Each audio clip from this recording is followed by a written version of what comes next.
Coming from the city of the Seahawks and the 12th man, thought I would make this little video to show the latest iteration of the tractor. Some people have asked about it. So this is it. It started life as a 1963-ish Cub Cadet 100, and it has transformed itself into a pulling tractor. As a project that I did in college. Gave me the opportunity to learn a lot. Did quite a bit of fabrication, learned a lot about welding and diesel fuel injection, CNC fabrication. So basically what I did, as you can see, is I cut the frame right after the clutch, and I extended the frame by approximately 28 inches to accommodate the 1.5 liter Volkswagen Diesel engine. I used a standard Cub Cadet clutch, which has actually been holding up very well considering the abuse that it takes from almost 50 horsepower. It uses a custom adapter plate that I made on a CNC machine that adapts the Volkswagen Marine flywheel, this was a Marine engine, to the Cub Cadet pin style clutch, and I converted it to a 6-pin clutch. Let's see if I can see it. You can see inside there, barely, the adapter plate with the 6-pin driver. Resurfaced the plates, the stock plates, used the heavy duty fiber clutch, and because this is kind of a hot rod, I painted it red, International, engine black. Tires are 2612 D-Stone trencher tires, stock rims, stock cast iron rear end. I flipped the differential so that it would spin the right direction. Just set of wheel weights. I did do full hydraulic steering because I blew out the factory steering box with the heavy engine. The tractor dry weighs about 850 pounds, almost 900 pounds. And a lot of it's over the front end, so it weighs a lot. And so I converted it full hydraulic. I used a Volkswagen power steering pump off of a later model Volkswagen. Used some adapters to hook up the pressure lines into a full hydraulic steering head. It's a Hynotic marine oil reservoir. It's kind of cool looking, polished, kind of buffed the aluminum out. Then surplus center, 1-inch hydraulic cylinder. Real basic, swaged up some hydraulic lines. I did kind of a kingpin drag light type thing down underneath.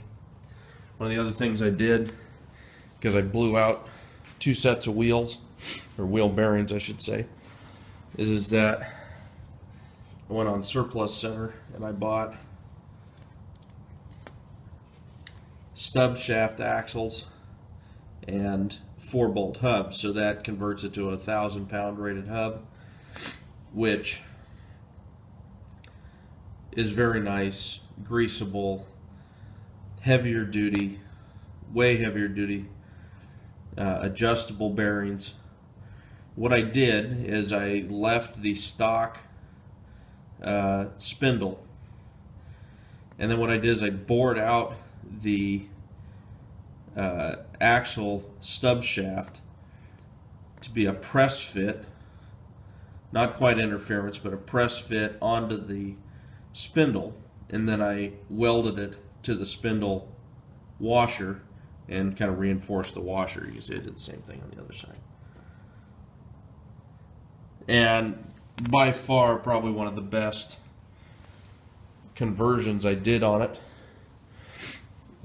was going to that, and I would recommend that to anyone who's having front wheel bearing problems, whether you're running a plow, a push blade plow, or a snow blower, or a bucket lift. They get very heavy, and that was one of the best things I did. It was not very expensive. It's a 4-on-4 bolt pattern, so any standard 8-inch trailer rim worked perfect. That's what I used on these. These are just 8-inch trailer rims that came on my utility trailer when I upgraded to 12-inch. I had them laying around. Then just mounted the standard 16 by 650 on an 8 tires, and they work great. They're a little bit narrower, so the turn's a little bit better on them. Radiator is out of a Geo Metro that we parted out when I was in school. The fuel tank is a 5-gallon air tank that I converted into a fuel tank. You can see I put the fuel filter there on the side, standard Detroit Diesel 71 series mount. You get filters everywhere. I welded on a hydraulic vent fill cap, which works fine. Plumbed the return line into the air fill, and then I welded in my own bung down to the bottom for the pickup, and it's not quite in the bottom, so if there's any sediment, it ends up in the bottom of the tank. Now the turbo is the latest addition. It's a turbo off of a 3179 John Deere 3-cylinder, 2.9 liter, and it's just using one of those stock knockoff Chinese turbo manifolds that you get on eBay. Works fine. I haven't had the opportunity to put it under any serious load.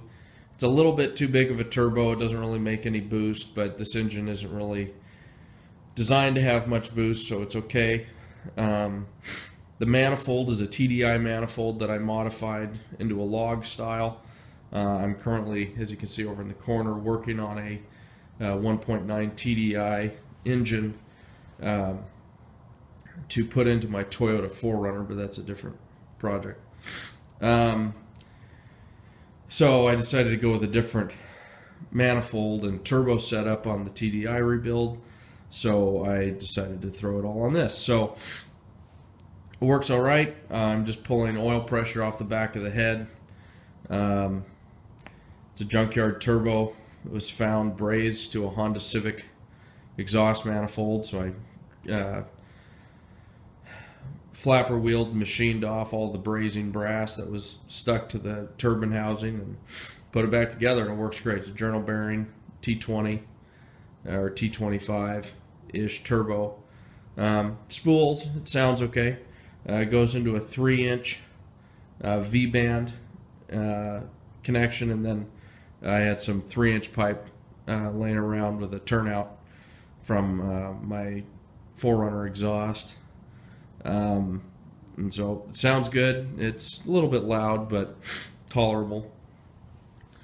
The interesting part about this is the control that's used for the throttle is from a World War II vintage Cleveland Diesel 268A engine.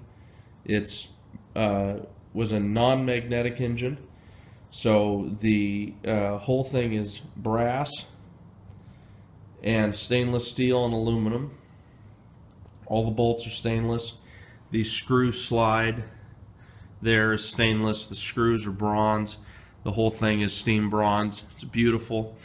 The company I work for owns the engine line. They haven't made engines in a long time, but we still supply parts, and so we had it, and so it's fun to play with. I have it set up in a linkage, as you can see. This was set up originally so that you could connect it to the governor on the engine, and then separately to the fuel injectors, kind of like a Detroit. but I'm just using it as a straight throttle control. Works pretty well. It's kind of fun. Not a whole lot else. Like I said, someone else, I'm going to work on putting a snow plow on it, put some chains on it.